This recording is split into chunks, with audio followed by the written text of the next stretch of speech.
தொகுதி பக்கம் சென்று பொதுமக்களின் அடிப்படை தேவைகளை நிறைவேற்றாமல் தேர்தல் சமயத்தில் மட்டும் வாக்கு சேகரிக்க செல்லும் எடப்பாடி தரப்பினரை பல்வேறு பகுதிகளில் பொதுமக்கள் ஊருக்குள் விடாமல் விரட்டியடித்து வருகின்றனர். இதனால் தொண்டர்களும் கூட்டணி கட்சியினரும் செய்வதறியாது திகைத்து வருகின்றனர். திருவண்ணாமலையில் இபிஎஸ் அணி வேட்பாளர் அக்ரி கிருஷ்ணமூர்த்தியை ஆதரித்து பன்னீர்செல்வம் பங்கேற்ற பிரச்சார கூட்டத்தில் பல மணி நேரம் காத்திருந்த தொண்டர்கள் மீது இபிஎஸ் அணியினரின் கார் மோதிய சம்பவத்தில் பலர் காயமடைந்தனர். இதனால் அதிருப்தி அடைந்த பொதுமக்கள் ஓபிஎஸ் பிரச்சாரத்தை புறக்கணித்து பாதியிலேயே அங்கிருந்து கலைந்து சென்றதால் பிரச்சார கூட்டம் வெறிச்சோடியது.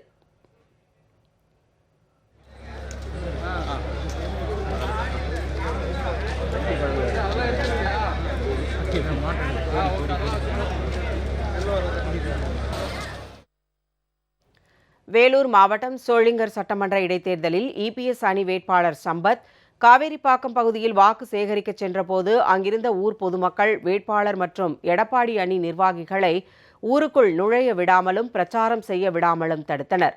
தங்களுக்கு அடிப்படை வசதிகளை இதுவரை ஏன் செய்யவில்லை என்று நீண்ட நேரம் வாக்குவாதத்தில் ஈடுபட்டனர். வேலூர் மாவட்டம் அரக்கோணம் நாடாளுமன்ற தொகுதியில் பாமக வேட்பாளர் கே மூர்த்தி பிரச்சாரம் மேற்கொண்டார். மத்தூர் கிராமத்தில் வாக்கு சேகரித்த போது தொண்டர்கள் பட்டாசு வெடித்ததில் அங்கிருந்த வீட்டின் கூரை பற்றி எரிந்தது. இதுகுறித்து வீட்டின் உரிமையாளர் என்று கேட்டதற்கு நாங்கள் அப்படித்தான் செய்வோம் என்று அக்கட்சியினர் மிரட்டல் விடுத்தனர். இச்சம்பவம் அப்பகுதி பொதுமக்களிடையே அதிருப்தியை ஏற்படுத்தியது. வேலூர் மாவட்டம் அரக்கோணம் நாடாளுமன்ற தொகுதியில் குடிநீர் வழங்கக் கோரி பல மாதங்களாக அப்பகுதி மக்கள் கோரிக்கை விடுத்த நிலையில் நேற்று பாமக வேட்பாளர் மூர்த்தியின் பிரச்சார வாகனம் அப்பகுதிக்கு வந்தபோது வாகனத்தை மறித்து காலி குடங்களுடன் முற்றுகையிட்டனர். வேட்பாளர் வருவதற்கு முன்னர் அப்பகுதியைச் சேர்ந்த அதிமுக தொண்டர் முத்தப்பன் என்பவர் பெண்கள் வைத்த காலி குடங்களை காலால் எட்டி உதைத்தார். இதனால் மேலும் ஆத்திரமடைந்த பெண்கள் 2 இடங்களில் வாகனத்தை மறித்து போராட்டத்தில் ஈடுபட்டனர். காஞ்சிபுரம் நாடாளுமன்ற வேட்பாளர் மரகதம் குமரவேலை ஆதரித்து செங்கல்பட்டில் பிரச்சாரம் நடைபெற்றது. அப்போது அதிக அளவில் கூட்டம் சேர்ப்பதற்காக தலைக்கு 300 ரூபாய் தருவதாக கூறி பல்வேறு பகுதிகளில் இருந்து மகளிர்களை வரவழைத்தனர். பிரச்சாரத்தின் போது பின்தொடர்ந்து சென்ற பெண்களுக்கு தேர்தல் விதி மீறி பணத்தை விநியோகித்தனர்.